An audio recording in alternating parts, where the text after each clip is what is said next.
You're listening to Ka-Pow, the pop culture podcast. Comics, television, movies, and more.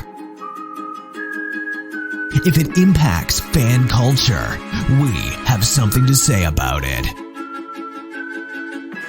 And now, your hosts, Jordan, Cliff, and Seth.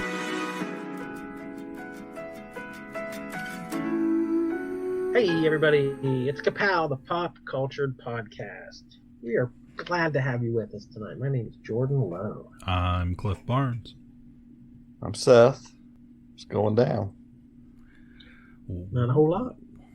We're good. Yeah, go ahead. Oh, I was just gonna say I didn't even tell. I just thought of this. I didn't even tell you guys this. I don't think. But I've recently, I am in a point between jobs. I started a new job on Monday, and so this week was just, I was kind of like, I had a few things to do, but was around the house and thought, man, I really need to like get out of the house this week at least one day. So on Wednesday, I think I got up and I was just kind of like, you know what? I think I'm just going to go to Columbus.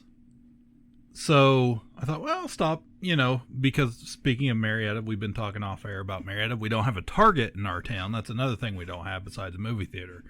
So I thought, well, I'll stop at Target and kind of look around and maybe, grab a couple new work shirts, that type of thing, whatever, on my way up. So I just kind of hopped in the truck and took off, and I did that, stopped and got lunch, and just by myself, and it was kind of weird, but stopped and got myself some lunch, and then stopped at Target. Didn't really find a whole heck of a lot, but then I decided, since I was so close, I was just going to run up over to downtown Columbus in the short north that we're so familiar with, and stop at my Big Fun store. And I told my wife, I said, I'm just going to go down, check that store out. Take a little time to myself to really, because, you guys have seen how much stuff is in that store. I thought, I'm just going to... You got to treat yourself. That's right. Treat yourself. So I went down and I thought, well, it's a Wednesday. It's like afternoon time. It shouldn't be that busy. Not like the weekends. And, man, I don't think that store is ever not busy. But... I took a couple hours and really kind of went through a lot of the stuff and talked to some of the employees a little bit more.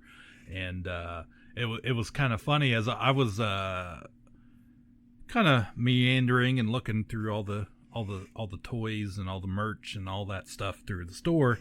And one of the guys that just happens to be kind of the guy, like every time I've been there, he's kind of like rang me out or whatever. And he was working on some stuff. They were buying or had just bought some new inventory off of people. And he kind of yelled at the other guys working. He's like, hey, anybody know anything about Ewoks? And I was like on the other side of the aisle, so I couldn't see, I was like, kind of peeked my head around. I was like, I kind of know something about Ewoks. Kids have this dream of like being at a concert. Like, does anyone know how to play guitar? Like, I can. It's my shot. So I was like, I know a little bit about Ewoks. If you just popped your head around the corner and been like, yub nub. Is there a doctor on this flight? So yeah, he had a little tray there that had some little Ewok figures of, just kind of randos and from past years, and he was trying to figure out who was who and what. They had been separated from their headdresses and their accessories and their spears and their bows and all that stuff. And he had... This is a dream. This is how you got You're telling us a dream. This is not real. I swear this happened. Anyway, so yeah. I had a guy choking, and the only thing that was going to save him was I could tell him all the different Captain America origin stories.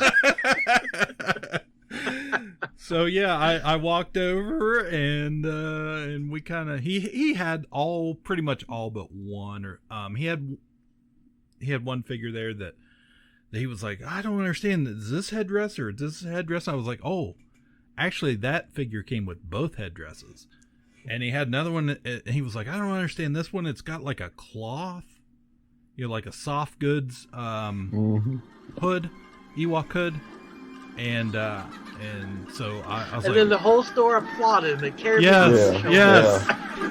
Yeah. They carried me out. Right now. Pipe in the song right now. They held you up like Steve Freaky. So, yeah, I was able to identify a couple of the characters that he was not familiar with. And, we figured it out, and I bought some vintage. Hit up the beater bin, bought some vintage Star Wars Kenner figures, and I bought a little Power of the Force indoor bunker set they had a really good deal on, so I picked that up. Got it sitting right to my left, and yeah, it was a good time. Good time. Just came home after that and had a good day. Days like that. I'm not afraid to travel alone and go do something. Enjoy myself. I am perfectly content. Right. To go do what I want to do, eat what I want to eat. Mm-hmm. And, I hear you. Not a bit of a problem. That's it. Okay, we're gonna play a game real quick. Then we're gonna talk about some TV. This is I don't think this will take long. I think you guys got this. It's actually a movie thing. I'm gonna read you the character names from movies. These are characters that this actor has played, and you try to figure out who the actor is. You can just randomly guess whatever you want to. Okay. In the latest movie, Brody Torrance. Sinbad. Yes, in Sinbad's latest movie, he played Brody Torrance. Yeah. Will Spann. Bob Vidic. Oh my God. John Garrity. That rings a bell, yeah, but that sounds not a real loud one. Mike Banning. These are some strong names. Oh my God. Yeah, it's a tough. Captain Joe Glass. That sounds like what Jan said. Her fake boyfriend's George Glass. Yeah, Brady was. Captain Joe Glass is my boyfriend. He goes to a different high school. This is definitely an older Big man. Nick O'Brien. We're just back to 2018. Let's go on. Jake Lawson. Dane Jensen. If you took Mike Banning again. Oh, a sequel. Oh. Just sound like random. And once again, generated. Mike Banning for the third time. Liam Neeson. No, but you got the right type of. But you're getting there. Gerard Butler. There's like Gerard Butler. You got it. Is that really it? Yeah, I'll read you some more because eventually I would have given it away here. Next was Frosty Hessen. That's some big Gerard energy. Sam Childers. Let's see. Milo Boyd, Clyde Shelton, Mike Chadway. By the time you got to 300, it was going to take you all the way to 300. I was going to say, would this one have given it away? 1-2. Would that have helped you, Jordan? 1-2. 3-4. It's Rock and Rolla. Oh. Neil Randall. And then we finally get to King Leonidas. Okay, King Leonidas may have sparked a bell. Yeah, I think that was the obvious giveaway. But those are all Rick Duncan. These are Jeff Smithberg. These strong names from movies. Mike Banning is all the Olympus has fallen, London has fallen, that stuff. Then we got all the Den of Thieves and Greenland, Cop Shop. And most recently, he played Brody Torrance in Plane. Iconic roles. Yeah, great job, everybody. All right, let's talk some TV. So, not too long ago, I said that they were eventually going to figure out what Marvel figured out how to finally make comic book movies work. They are finally figuring out how to make video game movies work and video game shows. So we have the latest installment of that. We have The Last of Us on HBO. This is your chance. You keep her alive.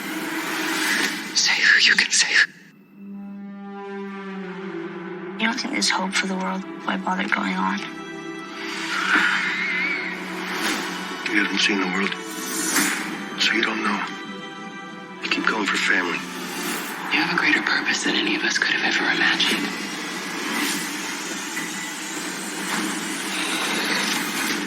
When we did our video game top 10 list, The Last of Us, the first game, I think it was 2013, was in my top 10 video games of all time. Since then, I've played The Last of Us Part 2, and I would equate it right with that, continuing the story. Like, both of those games are super high on my favorite plays of all time. So, what do you think of this new show, Jordan? Are you watching it, or either or both of you watching it? Everyone's watching. Yes. Everyone's watching it. It's the first show in forever that has gained millions and millions of new watchers each week. Not since Game of Thrones has the watching grown so much exponentially. So now I will be honest and say, when this premiered, I did not watch it. When episode 2 came out, I did not watch it. And episode 3 hit, and I would not have watched it had I not seen just a whole bunch of people the next day. The internet went nuts. Yeah. So, for good and bad. Yes. Yeah. Well, to me, for good and bad, I can't help compare it to Walking Dead. Right. It feels like the same phenomenon. There's a long-running source material that people are very familiar with, and then there's people who have no idea what that is and are just watching the show. And finally, I'm on the other side. So watching Walking Dead, every episode was, how did that compare? People asked me, did that happen in the comics? How's this character die in the comics? And it was continually comparing and contrasting. This, I knew the basic idea, and that's it. So I'm just getting the show, and that's fine with me. I'm enjoying the heck out of it. I hope the fans are as well. I've seen a few nitpicking. Well, this didn't happen exactly like it did in the game, but overall, all I'm hearing are 99% positive. Yeah, I'm not even going to go into anything really different from the game because it's negligible. Like, most of the choices they made are just structurally, you just have to. Biggest thing and difference to me in the game, it's spores. There's a lot people get infected by spores, and I think it's just hard to do in a show. I think it's hard to they'd have to animate that and things, showing where the spores are. If you got real close, you could breathe it in or so they're just not going to do it. Like, that's totally fine. And it was saying the game, you wear gas masks a lot. And I was yeah, like, Pedro Pascal couldn't play a role. I guarantee he was like, I am not wearing a mask. Yeah. Actually, that would have been totally awesome, and I would have watched it if they would have let him wear the Mandalorian mask through the whole show. Hell yeah. But I've liked all the touches that felt video gamey, like climbing up ladders, hiding behind a pipe. Like, there's all these little things that just, like, that feels like a video. It's straight out of the game, stuff they're doing. They're doing a lot of stuff straight out of the game, a lot of nods to it. So yeah, when it started, that first episode, again, I know nothing about it. And that first scene, again, it's post-apocalyptic zombie fiction. We've seen it a million times. I watched Walking Dead for 40 years. Like, I had enough of it. But that first scene, they're talking about fungus, and scary. it would take a change in climate and evolution for this. And it's like, within 5 minutes, I was like, that's really interesting. Yeah, that's such a different take on the zombie idea. And then by the time we get further in, the look of the zombies, all the fungus on the walls and floor, like, just visually, it's interesting. So the gore is even different from a zombie movie or a George Romero thing. It's very, zombies are played out in pop culture, but immediately I was interested because it was different. They put a different spin on it, and I appreciated it. And it has the budget to blow something like Walking Dead out of the water. Yeah. I remember jokes about that. In the 4th season, people would be joking, "Oh, it's good to see people are still cutting the grass." Because the sets would just look like somebody's backyard. Right. It's like, this looks like society has collapsed. Like, we have the budget to show decay and everything just bombings destroyed. And thing. Yeah. So yeah, I didn't need another zombie show in my life, but I'm open to it. Surprisingly, we still have an appetite for it. Like, it's when done well. And again, there's a little difference. Like, I mean, they really laid into setting up it's a long time before we see a clicker, as they're called, in that first episode. That's certainly we're 4 episodes in, and we've barely had any kind of quote unquote zombie action. Yeah. So because honestly, a lot of that that's a lot of the meat of the game. You going around shooting these things, but that's not what the game is. That's not what it's about. It's about the story and the people, and that's that's a little bit different from Walking Dead, as in they got right into it. Like it was immediately, so that was the other thing I loved about the pilot, is we got to see it. Yeah, Walking Dead skipped all that initial chaos. He woke up and the world was already gone. Like we got maybe half hour, 40 minutes of it or whatever. But seeing society collapse, and that's that's straight out of the game too. All that stuff, those scenes, it's like, man, and that's why it felt like that. You're in the truck driving down the road, that's where the camera is, because that's how it was in the video game. So and it was set up so well, of like, so much of it was in the background. I love that, like the Shaun of the Dead idea of, like, he walks by and there's news reports in the background of, and he's paying no attention, but there was so much that, like, you see the old lady, the grandma in the background, her hands twitching. It's like, oh, something bad's happening, but the kid has no idea. And that car ride just gets worse and worse the longer the car ride goes. And that was just so well executed. The whole setup with that girl, that his daughter, just basically is the star of the show, that first episode, and you realizing that, I mean, building up to her death, that's just like was incredible, that how they pulled that off. She was great. Did you know who that was? I've seen, she was in Dumbo. That is Tandy Newton's daughter. Yeah, she is just a little mini me of Tandy Newton. Absolutely, yeah. She Nepo baby. Nepo baby. That's the name of the episode. Nepo baby. Nepo zombie. Yeah. She was great. And then we get that sharp contrast with Bella Ramsey, as Ellie, and she's just a different kind of kid who's been through stuff, and we don't know what, and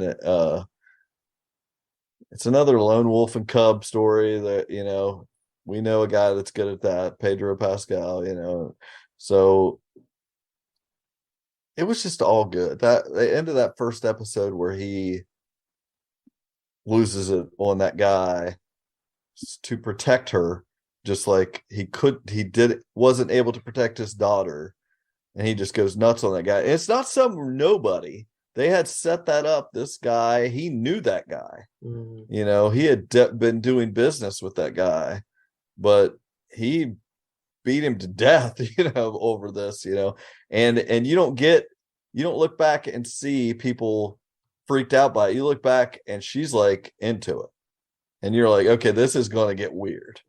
They're going to have a little different relationship. She's not your normal kid, she's something about her. So I've really enjoyed it. And like you said, we got to that third episode was really where it took a turn, where we got the Nick Offerman episode that drew in a lot more people to watch this show, to see what the hubbub was with Bill and Frank. Now in the game, it's just merely a shadow of this. We know that Bill was with Frank and he died, and that you don't really see any of it, but they take the time to stop and show what happened. Yeah. A lot of the backlash was why? Why do you have to inject this woke agenda? Well, I saw that, and I also saw that entire thing of it's wasting time, quote unquote. This didn't progress the story any. We needed to get the truck and get on the mission. Like, what? That was a beautiful episode of television. Yeah. Why did it need to advance the plot? It advanced the feeling. It showed what love could be in this. Like, it did things. Yeah. Okay, maybe it didn't get from point A to point B this time, but it added such depth to it. I can't see how you think something like that is a waste of time. Jackhole Ben Shapiro was like, he's going to complain about it, just like, blah, there's nothing. This is a zombie show. There was a single zombie and blah, blah, blah. Who cares about this gay couple and the one guy, kills himself and the other guy wants to join in and da-da-da. It's like, dude. Or all the dudes. It's like this is a zombie story. This is about an apocalypse, and we are seeing total devastation. All these people have died. All of this horrible things. People trying to survive, and in this early episode, they're going to show you that not only can you survive, you can live. And we see these people live their entire lives in this apocalypse and show that you can do it. And it impacts Joel. The letter he writes him, it does affect the main story because it's his connection to these guys changes his character. So whatever. Everything I had seen that, like I said, I hadn't watched those first 2 episodes. And then I get up one morning and I'm seeing, it was poking a lot of fun at that of white men, especially, like watching this show, like, oh, hey, this guy's pretty cool. Oh, man, he's a survivalist. This guy's just like me. Look at all those guns. I love all these guns. Yeah. Wait a minute. What's happening? that type of thing. And I was like, oh, I got to watch this. And I'll be honest. I gotta watch that. Yeah, I was like, oh, this is gonna be worth something here. Those first 2 episodes, I was not into.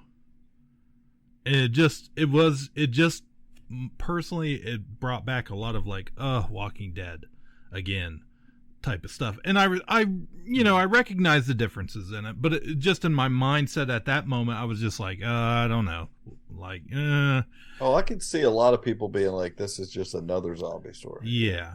And so we got to that 3rd episode, and honestly, I mean, Alicia and I watched it with Carly, and like all 3 of us, like, I don't think we said a word through the entire episode. And that was one of the best episodes of television I have seen in a long, long time. I was locked in just this beautiful story. The problem I have now, and I've watched that 4th episode, is I feel like I've seen the best thing that's going to be on this show. Like, I don't know that they can, for me, top episode 3, however long this show goes. Like, how are you going to, like, you shot your shot here and you made this beautiful piece of television, and I'm not going to be able to. That's an interesting perspective. Well, it was so good that I just don't think it'll ever be good again. I really do. Like, I don't think so. Stop watching.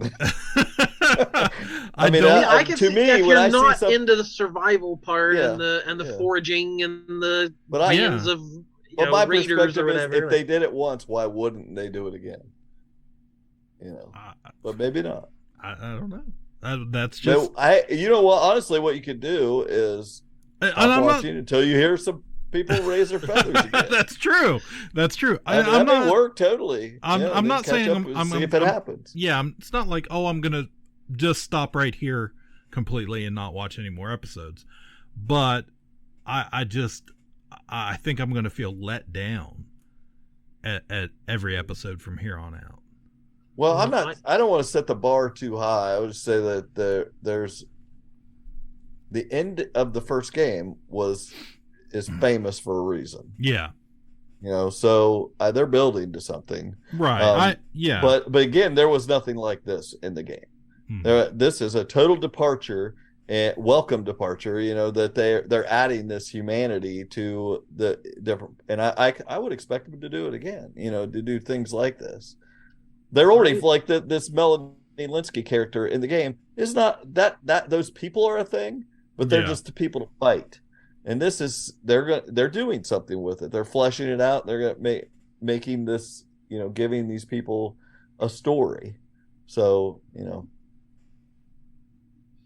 I am so happy how I watched episode 3 because I watched it the night it premiered. I hadn't seen anything about it. I didn't know anything about the game. Right. So I watched it how the filmmakers wanted me to watch it.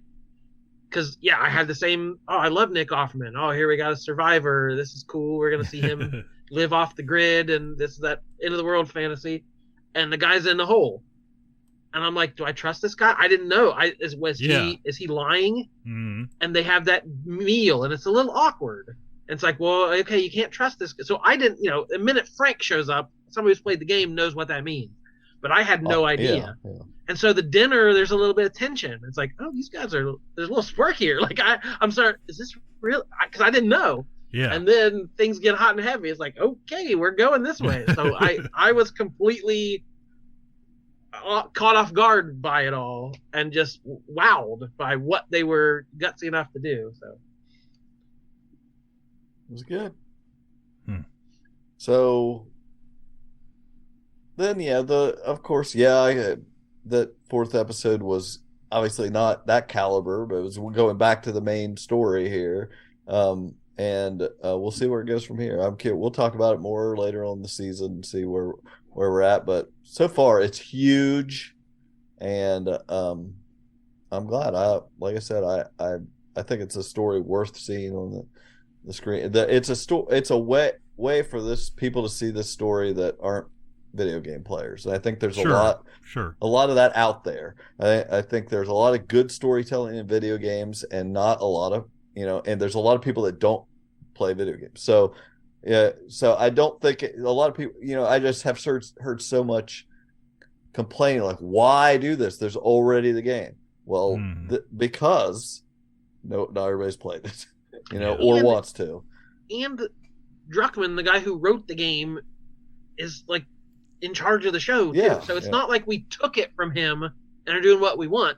Yeah. He's involved in, we can flesh. So he, the guy who made the magic. If he wants to nitpick, like, that's not how I did it. Like, he's open to expanding and changing and, we couldn't do this in the game, but we can. That's what TV is different. It's a different art form. So. Yeah. The network didn't take it and change the name on it. And, every week have a little meeting and suddenly it's not the same thing anymore. So I don't know what you're talking about. Speaking of Pedro Pascal, help me out here. Pedro Pascal. Nope. No. Pascal. It's Pascal. You got it. Good job. Anyways, did you guys watch him on Saturday Night Live? Reynolds. Yes, I saw him on Saturday Night Live. I thought that was the best episode of SNL there's been in a long time. I did too. There were several really good bits. Yeah, it was good. Yeah, I always watch SNL, so yes, I saw it.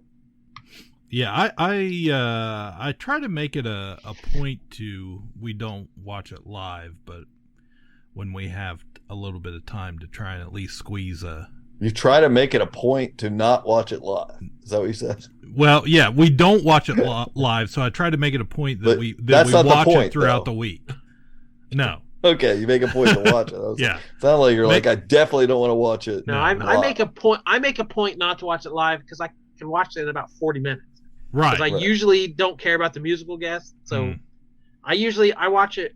I eat a bowl of cereal the next morning and watch SNL and fast forward through most of it. Yeah, that's how I watch it, just because I've got Peacock. That's Yeah, but that was the Super Mario bit was hilarious, cracked me up, and then the skit where he plays a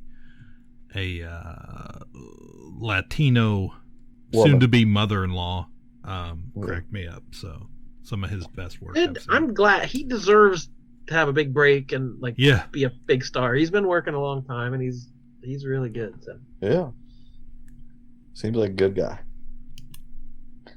Like to see the good guys win. So right, what else are we watching? TV.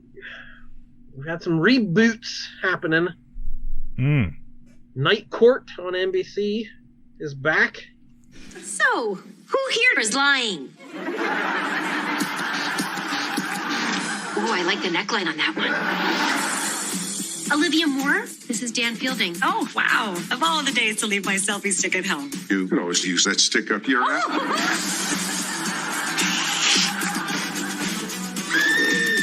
Who threw the first punch? You did! Cut it out!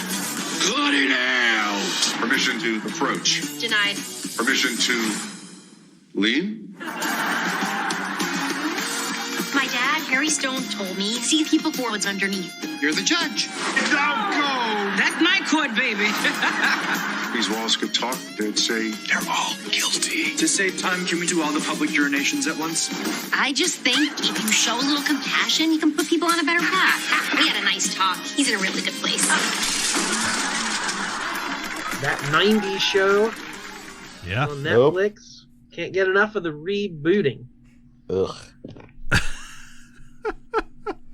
I'm not watching either of those. So okay, well, I watched the first couple Night Courts. I remember watching that show. I know I enjoyed it well enough to not turn the channel. Original Jesse, I think he rewatched the whole series. He did last year. Wow. Yeah. I popped in for he rates them on Twitter, and he rated a couple 5 stars. So I went and watched one of the episodes. It was 5 stars according to him, and I haven't watched any other ones. That's called the Jesse cut. You only watch the 5-star. Yeah. I love. So he takes them pretty seriously too, because he does not hand out those 5 stars very easily. Nor should he. He gave just so you know, Frank and Bill 4 stars. Wow. Ouch. Wow. Sick burn. I just totally doxed you. Yeah. At twice the speed. I loved Night Court growing up in its original form. The run was like, whoa, it started in like 84 or something. I didn't realize it was a long time. Yeah, it was on a long time. Really sad because there's only like a couple cast members that are still with us now, but my wife she's been watching this new version with I think Dan Larroquette's the only original cast member left on the show, but John Larroquette returned as Dan Fielding, and Melissa Rao from The Big Bang Theory is playing Judge Anderson's daughter. Yeah. So she is the new Judge Anderson. And it's got some kind of absurd little bits and some some heartwarming, we're all one big family. It feels like a 90s sitcom almost. Yeah. So I don't know. I've laughed a couple times on each of them at least, but it hasn't quite won me over whether I really have to keep watching this. Yeah, Alicia's been watching. I think she's watched every episode. I think I've watched most of them.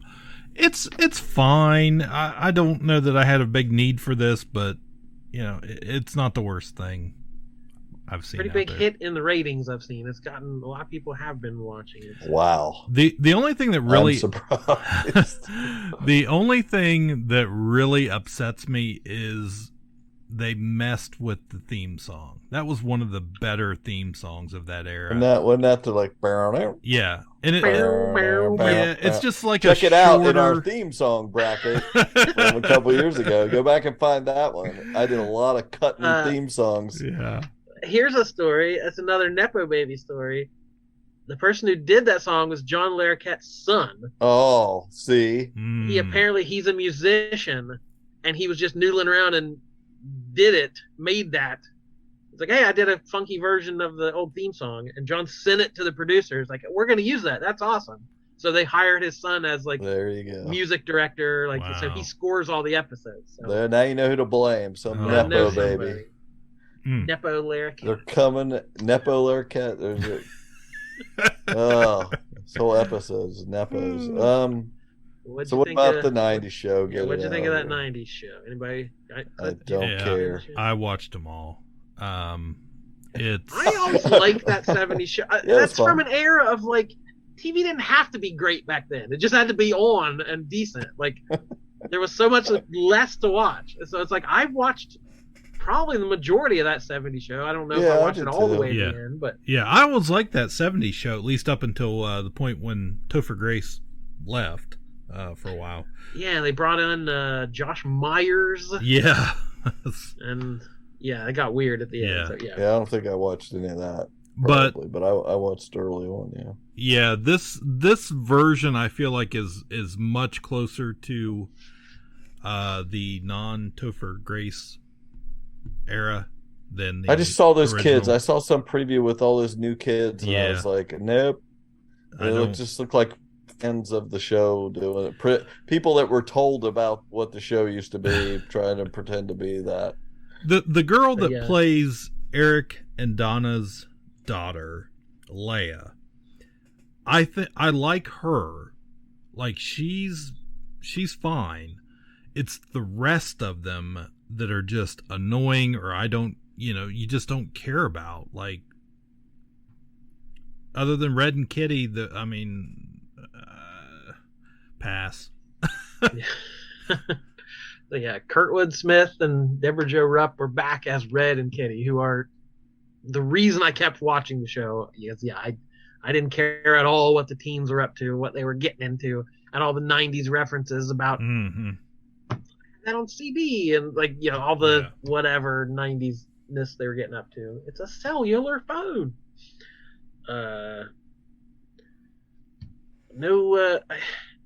It was weird. Fez is on it for a couple episodes, and thinking back to that era and the laugh track, we laughed at everything Fez said, whether it was funny or not, because he said it funny.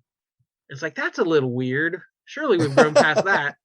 And then there's this Aussie character who has kind of he's a gay character with kind of a funny accent, and they're doing the same thing. Everything he says is a laugh line because he says it a little off kilter. It's like, wow, we haven't learned anything. Yeah. So passable. It was 10 episodes, half-hour piece, but I think it just got renewed. I don't think I'll be back for it. Nah. Not unless something changes. And no mention of Hyde, by the way. We got no. teased on where everybody else is, but we never learned what happened to Hyde. Maybe that's season 2's big reveal.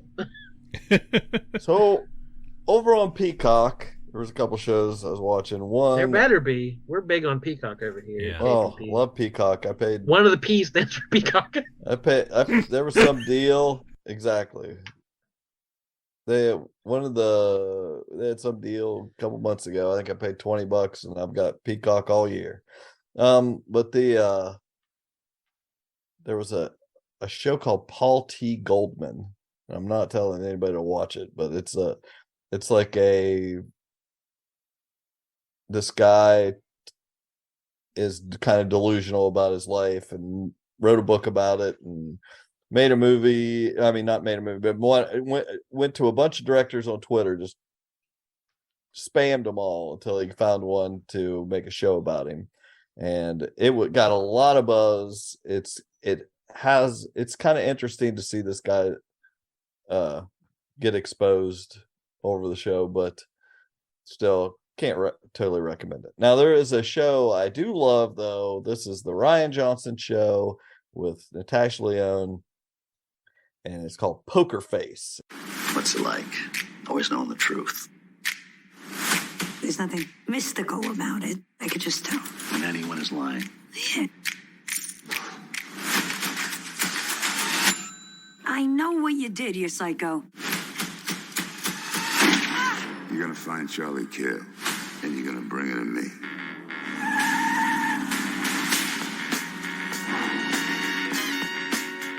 You live on the road, right?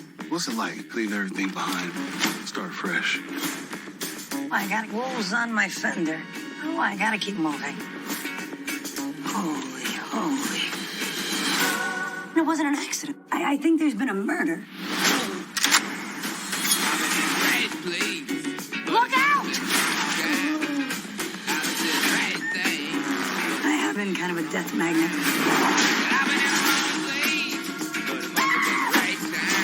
I'm trying to figure out what happened. You watch too much Dateline. I could tell she was lying. What is it? It's a woman's intuition? No, it's not like a tampon commercial, okay? It's a real thing. And this is a throwback to like Columbo style mystery of the week with the person coming in and solving the case. And I just freaking love this show. It's so good. Do you guys like things like that? This is the first thing on Peacock I've thought I should get Peacock at some point because I definitely want to watch it. Oh, it's so good. It as with I kind of was thinking about it, as with most of Rian Johnson's stuff here with his 2 Knives Out movies, the heroine has some sort of superpower. Like in the first Knives Out, Ana de Armas's character, she can't tell a lie without throwing up. And in this newest, what was it, Glass Onion, one character is way more effective if she's drinking. So in this one, Natasha Lyonne, you can't lie to her. She detects any lies. So that is always a stitch in the whole thing, is whenever she's talking to someone, she knows when they're lying and when they're not. And it's interesting when the bad guys. Does the show let you know that she knows? Yeah, she says like bullshit. A spider sense that goes off? She says bullshit. Oh, okay. Or she says lie or not a lie. She'll just say it. She's like Lion Cat from Saga. Yeah, she can't help but say it to herself. Or the thing is, we already know, because the other way the show plays out, I think this was a Columbo thing also. The first 15 minutes of the show, you see the crime. They introduce the characters, and this show is star-studded. They all want to be on it. They all want to get their moment, and it's just going to continue like that, I'm sure. So we've just been filled with all these stars each week. And they set it up. You see the story. There's no evidence of her there. The first episode, it plays out like that also, but they kind of set up a story for her character. But the rest of the series so far, any episode you could watch in any order. It's totally just her popping in, happens to be there. What TV is not like ever anymore. Exactly. It's very neat how they do that. But you see the whole thing take place. You know who did it. You see who did it. But there is a bunch of stuff seeded in there that you have to pay attention to every you don't have to, but every detail is paid off. Every conversation, every little thing everyone says that seems like nothing is something paid off at the end, which is really neat. But as they go on, after the 15 minutes or so, she shows up, and you see that they go back to the beginning, and you see that she was there all along. She was usually working at whatever establishment this is taking place at. So you see all the conversations she had with people as things were going out. She knew when this person's lying or not, and she solves the case. And so far, I've just loved every minute of it. It's really good. So if you like this type of shows, and she's great in it, this is like the perfect thing for her. And it's I think just the first episode or two was directed by Rian Johnson. The rest have been other directors coming in. People all want to get a piece of this.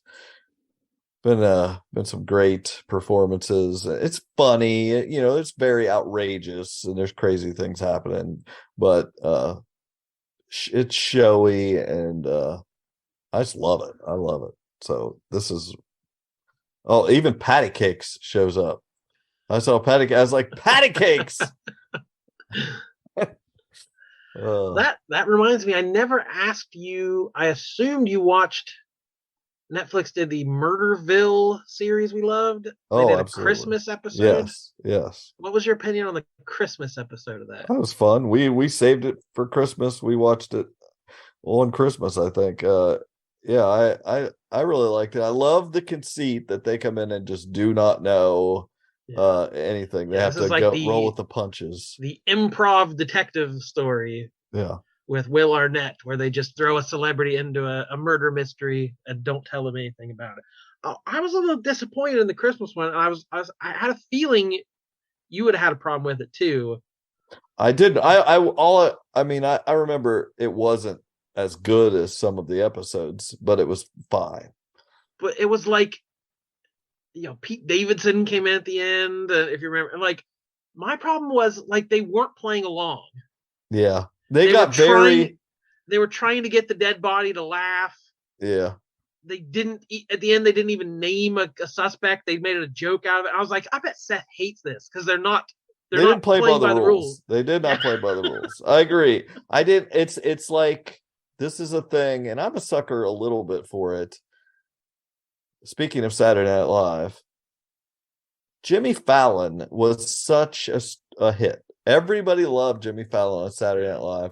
And my biggest problem with him was his crutch was breaking. Yeah. He would break and laugh, and everybody, the girls thought that was cute and all this stuff. And everybody laughed, and they're just laughing. It's live TV, yada, yada. But that's weak. Anybody can do that. And that's basically what they were doing in this. You're right. I'm going to give a little bit of leeway because it was like the holiday special. Yeah, it was fine. But yeah, so they bring in Maya Rudolph after they interviewed the first suspect. Oh, I love that. So like she can't even say it. So if she has to try to guess, she doesn't even know what the clues are. And then they bring in Pete Davidson, who doesn't care at all. No. And he's like, whatever, I'm here. What am I doing here? Like he looked like he didn't even want to be there. So I was like, I really want more from this show. Take it seriously. I agree. The fact that they did that to them, I don't know what you expect from them. Like were they? They don't know anything, Which was a good joke to throw. Yeah, Pete Davidson. Who do you think is the suspect? He hadn't seen anything previous. Yeah. So, okay, that's funny for one moment. I'm hoping for more. I hope they get back on track. Still, the best thing is Marshawn Lynch. Like he's great at this stuff when he was on there. There's a show on Hulu. I don't know if you guys have heard of. I just stumbled onto Extraordinary. You guys heard of Extraordinary? I don't believe so. No? I'm like attuned to pop culture, you guys, I swear. Adam Pauly was on a talk show the other night and he was laughing. He has a kid, a fairly young kid, and he's like, I hate that question. People ask me, what are you watching? It's like, nothing. I don't have time to watch it. He's like, I might get through 2 shows a year. We got this kid. And he's like, people come up to me. He's like, I swear they're lying to me. I think everyone's messing with me. He's like, what, you're not watching Peaches and Cream on the whatever network? Oh, it's amazing. He's like, you made that up. It's like, you could literally say anything. It's like, okay, that sounds reasonable. Yeah. Well, I'm not making this one up. That's a great first episode, and the rest of the series is.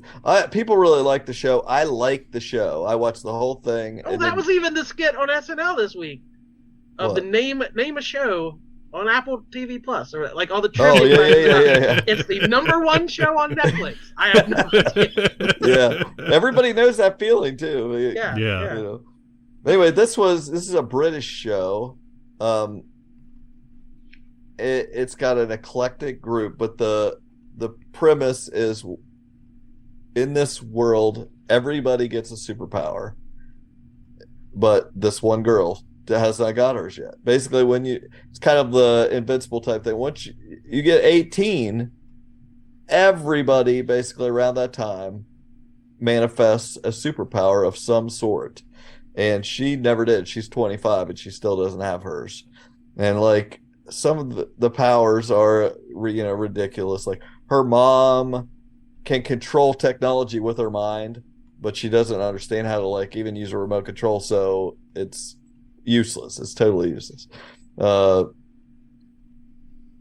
All kinds of different stuff. I wouldn't want to spoil it. It's worth seeing and the discovery of it. But there's one guy that they find that he can give someone an orgasm just by touching them. Like he can't touch anybody, because if he does, he gives them an orgasm. And what is hilarious to me is that there is a character in this show named Jizz Lord, and it's not that guy.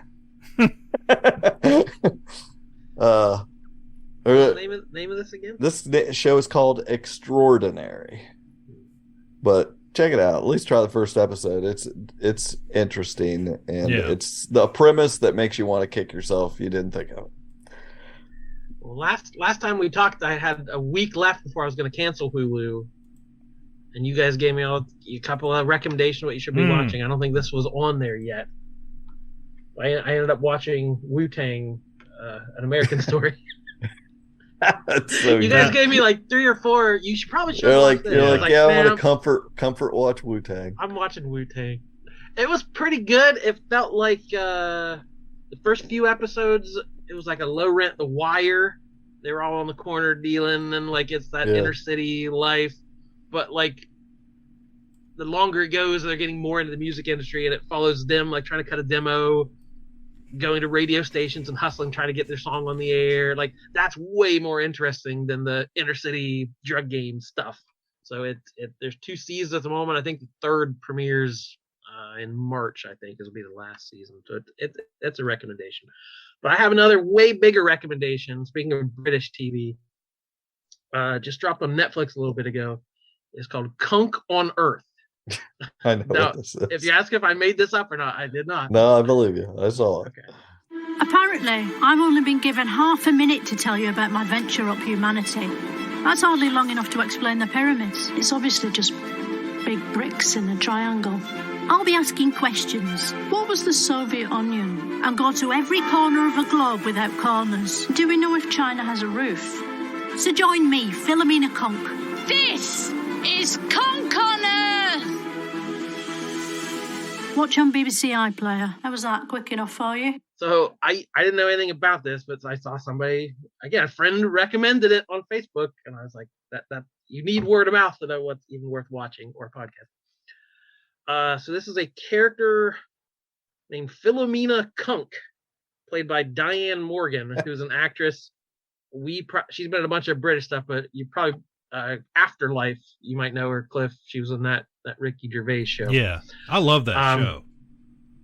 So she plays an investigative reporter who doesn't know anything and is very dumb and clueless about everything she's talking about. So this character premiered, there was like a sketch show on the BBC from Charlie Brooker, the Black Mirror producer. So the character premiered on there. And then there were a couple specials. There was like an election special for the British election where they brought her out. Cunk on Shakespeare, where she taught the history of Shakespeare. It's like Dorf on golf. Cunk on Britain in 2018, where she retold British history. But this is Cunk on Earth. So it's 5 episodes, all half hour. She retells it's the history of civilization. But it's in that very ultra serious, like David Attenborough documentary, like, you know, wearing a long coat and walking up to the camera and like, you know, at this point in the history, like, you know, it's played so straight. And she interviews all these experts and asks them the dumbest questions or the goofiest questions or the most ridiculous questions. The joke's on her. Right. She is clueless and stupid. But yeah, there was I didn't get the exact quote, but it was like, she's talking about the Civil War. At the dawn of the Civil War, Americans had to decide, were they going to be a country that stole and exploited black labor and culture, or a country that pretended it didn't? And she's asking about Russia. They launched the dog into space, Leica, the dog. Yeah. The first dog into space. And she was like asking some expert of like, so what did they do when Leica got back? I assume they had a big parade. They probably had a great, she was like, she really wanted to know what happened to Leica. And he's like, unfortunately the dog didn't survive very long. And she's just flabbergasted. Like, there's a dead dog in space right now. There's a dead dog floating around in space, and just is indignant about it. He's like, well, unfortunately, it burned up on reentry. And she's like, what the? And she just loses it. Just like, can't take it. So I laughed throughout. It's very dry British humor, a lot of wordplay and puns and stuff, but I thought it was so good. You don't have to be a history buff. I'm sure it would help, but I thought it was hilarious. I hope there's more. Cliff, you watching The Bad Batch? Yeah, I'm all up on it. They gave us 2 episodes this week, and they were both good because they got back to the overarching story. Maybe only you didn't know there was 2 episodes. I don't think I did. Shut it off a little too quick. I bet I did. I'm gonna have to go back and watch tomorrow. We need a new expert. Yeah. Yeah. We've had some episodes that were nothing to me this season so far. There were a couple there.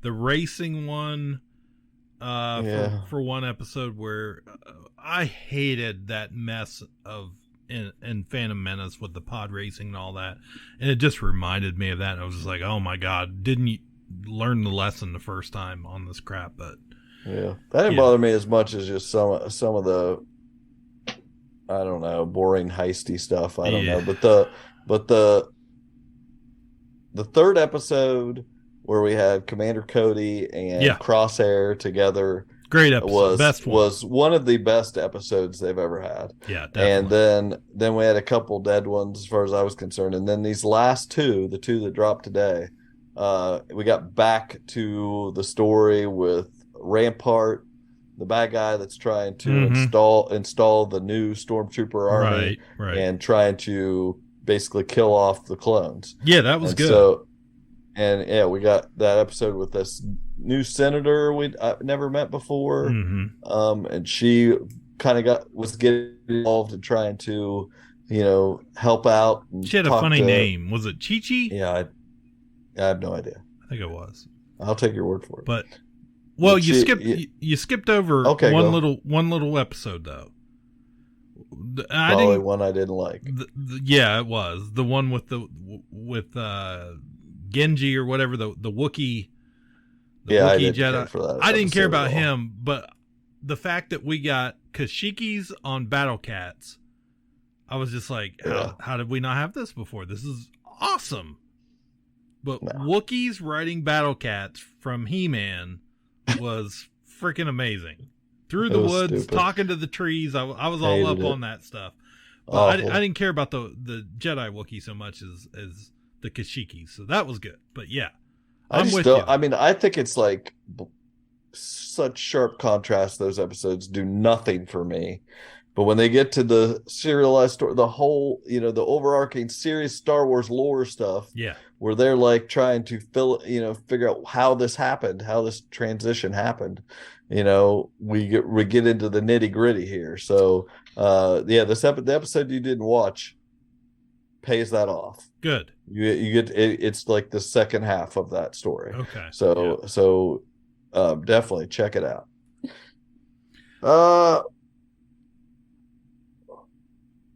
Are you guys watching anything else? Yeah, I got a show over on back on HBO Max. We started, and it's a new show. I don't think it's on anything else, but it's called The Big Brunch with Dan Levy. It's a cooking show, and we watch a cooking show every now and again. Carly loves them, but I put this on the other night, and it's a lot of fun. It's very pleasant. All the contestants are, it's a competition about where they make different dishes, starters and dishes for a brunch. Dan Levy he must be the showrunner on this, or the producer or whatever. He's the main host. He has 2 cooking experts. I don't know their names, but they are known. And then there's all the contestants from it's pretty diverse on types of people, where they're from, their different stories and backgrounds. but they're not mean to each other, which I really like, which is a bit of a contrast to a lot of cooking shows. They're not mean to each other. They are supportive of each other, even though it's a competition.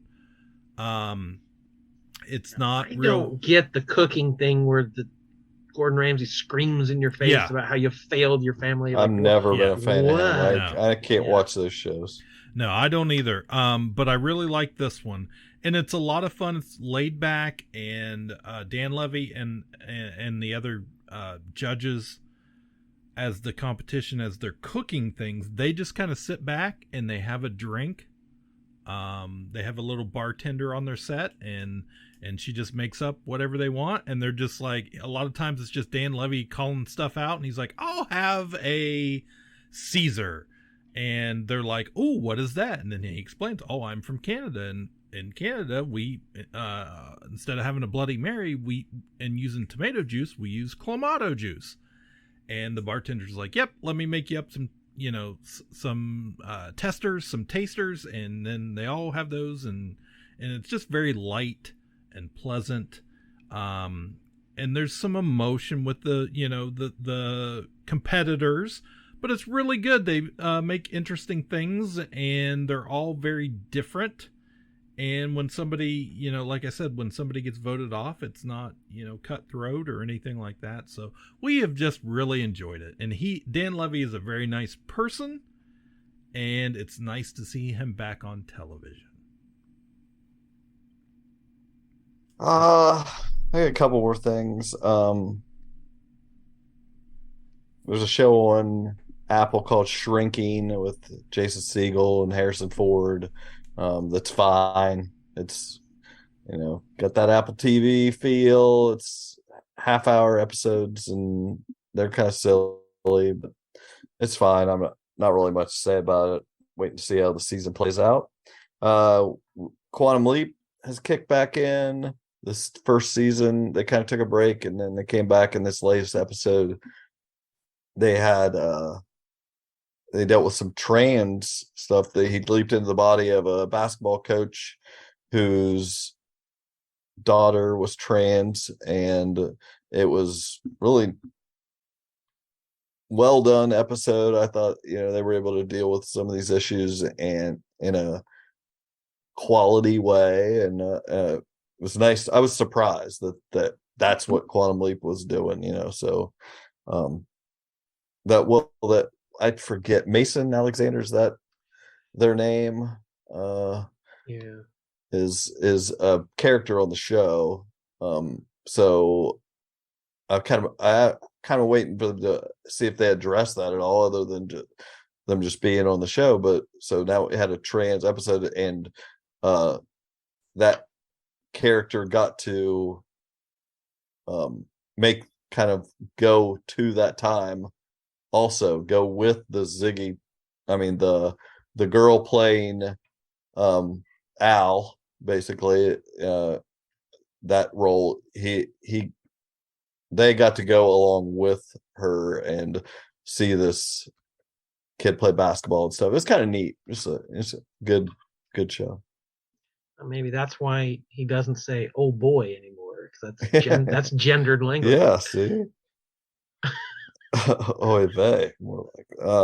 Let's see. And the other thing was, my favorite cartoon ever is the D&D cartoon from when I was a kid, and it's not really that high quality, but we got season 2 of Vox Machina, Legend of Vox Machina, the first campaign from that Critical Role played, brought to life in animation, and so well done with a incredible voice cast, them, and then all these other stars coming in. And this second season is great.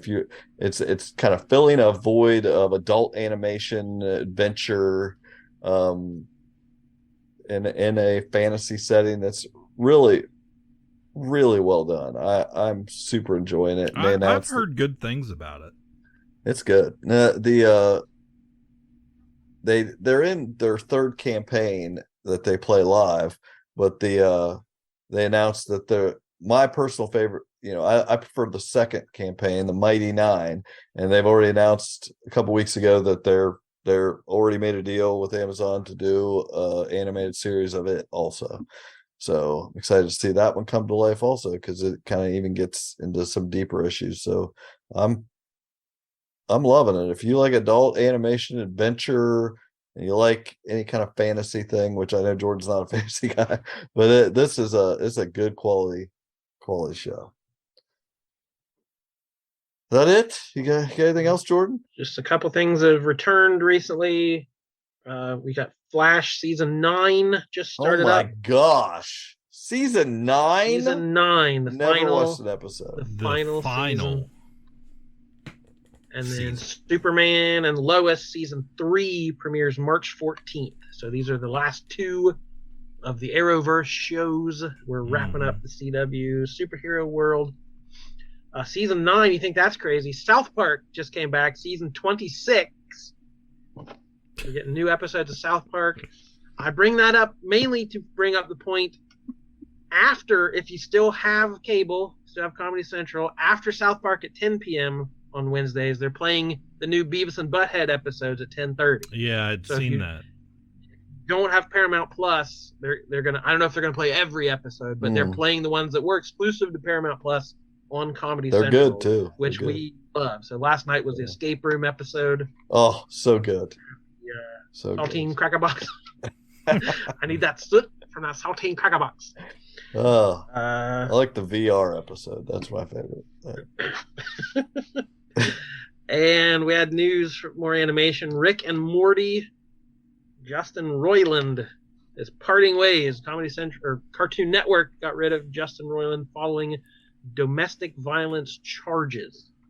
I kept seeing people say, wait, if he's just accused, but I think it's charges. I think he has been charged with the crime. So that's a little more serious. I've seen the text. They showed the text and everything. It's pretty incriminating. And it was from like 2020 or like it was from a while ago. It didn't just happen. So they had a 70 episode order and still have 40 left to do.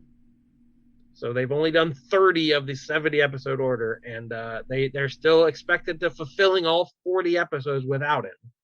So he hasn't been the showrunner for a couple of years. Some other people have taken over. He's had a smaller role in the last few seasons, but he still voices the 2 main characters, Rick and Morty, and a significant percentage of other characters on the show. So I don't know how you do that show without his voice. I'm sure they're going to people try. can do that. I'm just glad their fans are also level-headed and able to take this kind of stuff in. There will be no problem. Everyone will be totally into this. I still enjoy the show. I watch it when they put new ones out. I wouldn't call myself a diehard fan or anything, but I don't know. I'll watch the next few to see how they get around it. I'm sure they'll reference it. And I want to continue to dox Jesse as actually, I'm just sharing his reviews. He gave the Bill and Frank episode and the Quantum Leap Trans episode 4 out of 5 Jessies.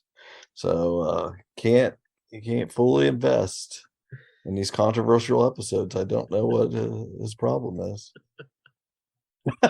I'm just kidding. I would give this a 4 out of 5 also on the Quantum Leap. So it was just good enough. Judge Jesse is a harsh but fair judge of quality. Oh, I live by his reviews. I don't watch anything unless he says it's 5 stars. Wow. That's it. We did it. There we go. That's TV. TV. Whether it's on a network or cable or streaming, or we just make it up out of thin air. Which one of the ones we told you about today was not real?